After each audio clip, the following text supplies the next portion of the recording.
Hi everyone, আজকে আমাদের second ক্লাসে আমরা ওয়াজ ওয়ার দিয়ে ব্যবহার করব। ওয়াজ ওয়ার সাধারণত পাস্ট টেন্স আমরা ব্যবহার করে থাকি। ওয়াজ ওয়ার সাধারণত আমরা পাস্ট টেন্সে ব্যবহার করি। আগের দিন আমরা প্রেজেন্ট সিম্পলে ব্যবহার করেছিলাম কি এম, ইজ আর আর। আমাদের মনে আছে এম আর ইজ কখন ব্যবহার করেছিলাম। এম আর ইজ যেখানেই ব্যবহার করেছিলাম আমরা ঠিক সেই জায়গাগুলোতে আমরা ওয়াজ ব্যবহার করে থাকবো আজকে। আর যেখানে যেখানে ব্যবহার করেছিলাম সেখানে আমরা আজকে ওয়ার ব্যবহার করব। এটাই প্রথমত মনে রাখতে হবে। এম আর ইজ কখন বসিয়েছিলাম আর ওয়ার কখন বসাবো।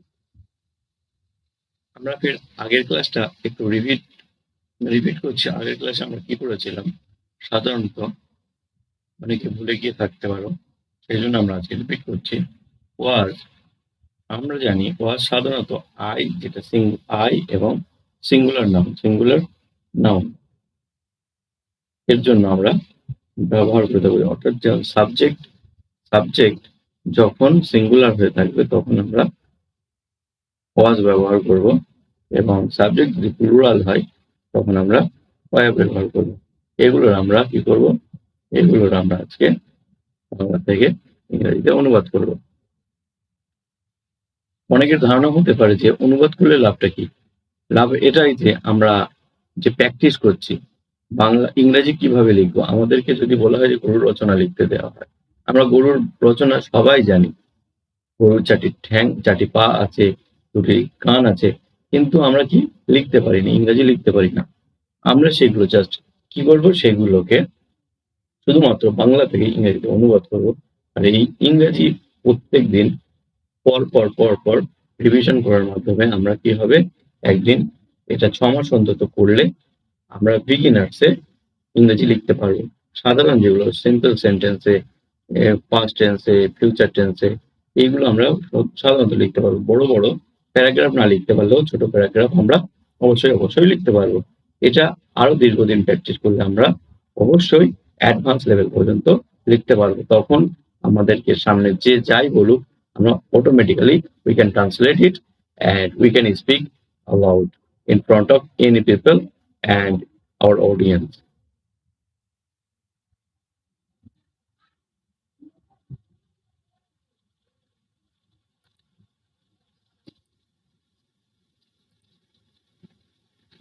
আমরা এখন ট্রান্সলেশন করব।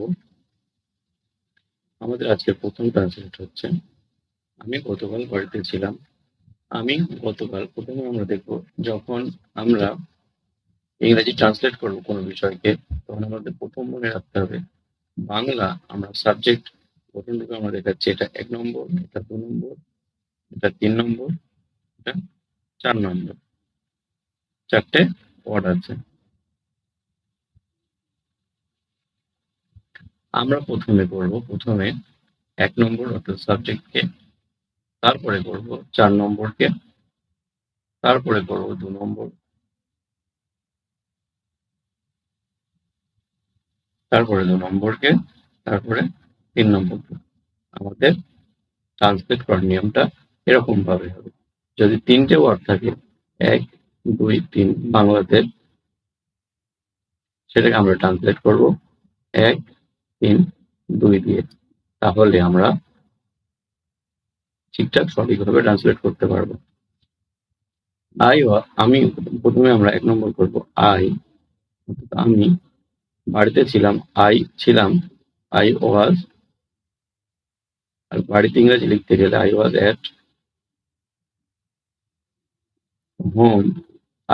হোম, আমি বাড়িতে ছিলাম। এইবার আমরা এই গতকাল, টুডে, এই সবগুলো, গতকাল, আগামীকাল, এই জিনিসগুলো, এখন, এই শব্দগুলো আমরা যখন ব্যবহার করব তখন হয় এটা শেষে ব্যবহার করব, না হলে আমরা শুরুতে ব্যবহার করব। এটা 2 রকম ভাবে ব্যবহার করা যায়। I was at home yesterday, আমি গতকাল বাড়িতে ছিলাম। এটা আমরা এইভাবেও ট্রান্সলেট করি yesterday কমা দিয়ে I was at home, এটা দুই রকম ভাবেই করা যায়। অ্যান্ড নেক্সট যেটা হচ্ছে আমাদের আমি খুব খুশি ছিলাম। আমাদের এখানেও চারটে ওয়ার্ড আছে, চারটে ওয়ার্ডের আমরা কি বলেছি, প্রথমে 1 নম্বর, তারপরে প্রথমে 4 নম্বর, তারপরে 2, তারপরে 3। আমরা প্রথমে করব I was খুব খুশি, ভেরি হ্যাপি।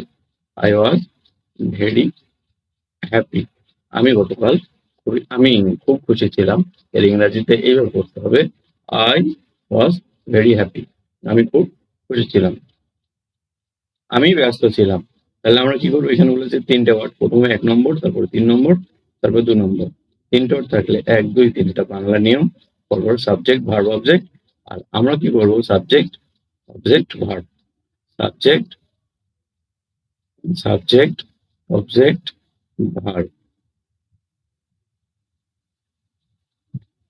সাবজেক্ট I, এখানে অবজেক্ট হচ্ছে I was, আর ভার্ব হচ্ছে আমাদের busy, I was busy। And letter আমি প্রস্তুত ছিলাম, I was, এটা আমরা জানি এটা প্রস্তুত, এটা হচ্ছে ইংরেজিতে ভার্ব। আমরা ইংরেজিতে ভার্ব এটা জানি, এটা কাজ। তাহলে আমার কি হবে, I was এখানে মেন ভার্ব হিসেবে ব্যবহার হচ্ছে, যেহেতু আমরা বলেছিলাম যে we was were, আমরা এই টেন্সে ব্যবহার করছি। এই টেন্স আমরা কিভাবে ব্যবহার করছি, এগুলো হেল্পিং ভার্ব হিসেবে নয়, এগুলো ভার্ব হিসেবে। এগুলো আমরা কিভাবে ব্যবহার করছি, ভার্ব হিসেবে। এগুলো আমরা ভার্ব হিসেবে আমরা আগের ক্লাসেই বলেছি। এবার যখন আমরা মেন সাবজেক্টের পর ভার্ব থাকবে, সাবজেক্ট, ভার্ব, অবজেক্ট, এটা হচ্ছে ইংরাজির গঠনটুকু, subject plus verb plus object, এটা ইংরেজির গঠনটুকু। আর বাংলাতে যখন লিখবো, আমাদের প্রথমে সাবজেক্ট লিখতে হবে, তারপরে অবজেক্ট লিখতে হবে, তারপরে ভার্ব লিখতে হবে। It is English, it is Bengali format. আমি অসুস্থ ছিলাম, I was ready, প্রস্তুত ইংরেজি I was ready।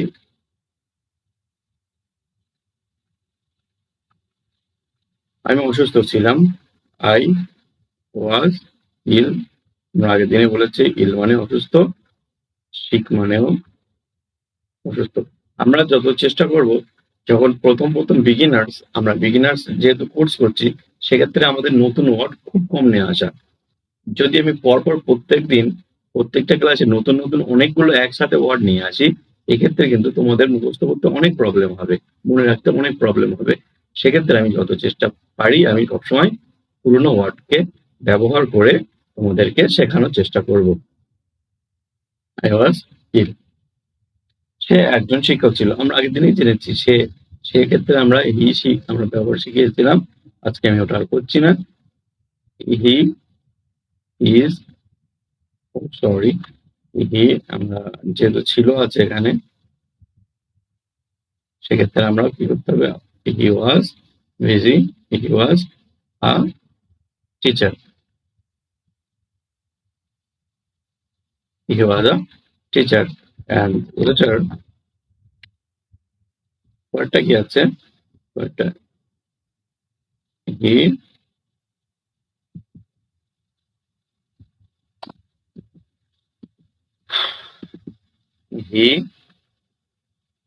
Was very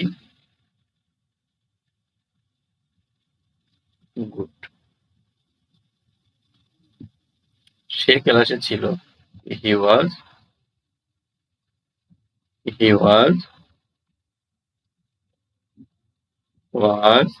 class, he was in class.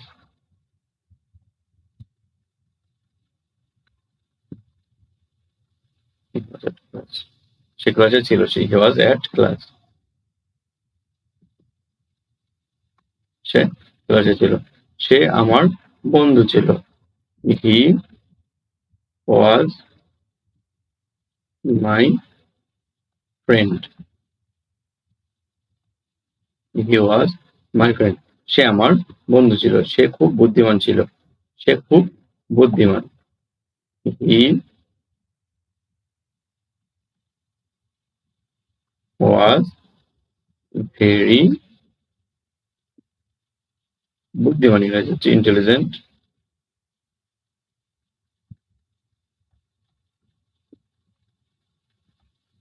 Intelligent.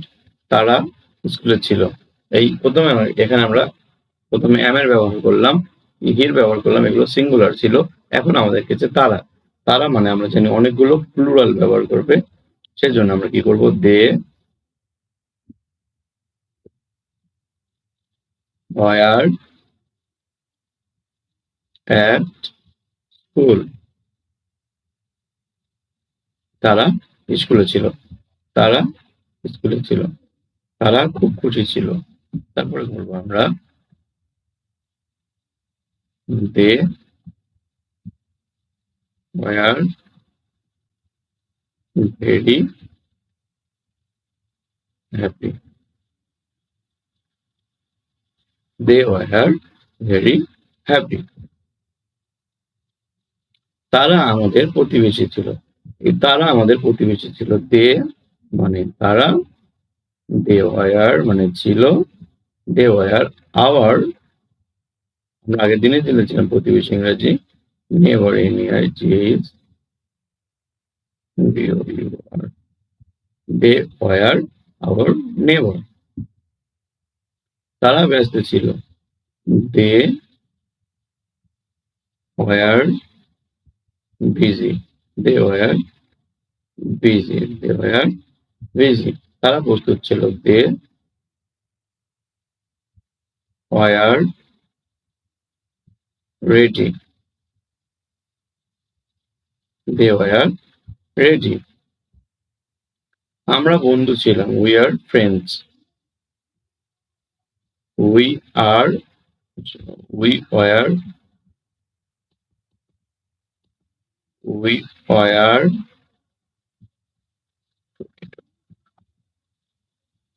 We were friends. আমরা খুব ক্লান্ত ছিলাম, উই ওয়ার ভেরি, ক্লান্ত ইংরাজি আগের দিন দেখেছি TIRED, tired, we are very tired. আমরা বাড়িতে ছিলাম, উই, আমরা বাড়িতে ছিলাম, উই ওয়ার অ্যাট হোম, আমরা বাড়িতে ছিলাম। আমরা খুশি ছিলাম, উই মানে আমরা ছিলাম, ওয়ার, উই ওয়ার হ্যাপি মানে খুশি, উই ওয়ার হ্যাপি আমরা খুশি ছিলাম। আমরা ক্লাসে ছিলাম, উই আর,